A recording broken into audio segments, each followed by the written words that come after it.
Nakakapagod maghakot ng hollow block. Habang iba, paupo-upo lang. Kaya hay ang buhay. Nagpaparinig ka yata. Ano? Tulungan kita. Hiyang-hiya naman ako sa'yo. Mahina kasi diskarte mo eh. Makinig ka kasi.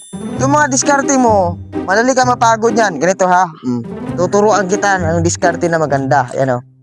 Yan, dyan ka. Oh. Abutin mo ha. Bigay ko sa'yo, abot ko sa'yo. Ayan o. Abutin mo. Ganyan. Hop. Abot mo sa akin, dali. Ganyan. O, doon ka sa likod. Yung kabila. Wag ka mo. Ito, abot mo sa akin.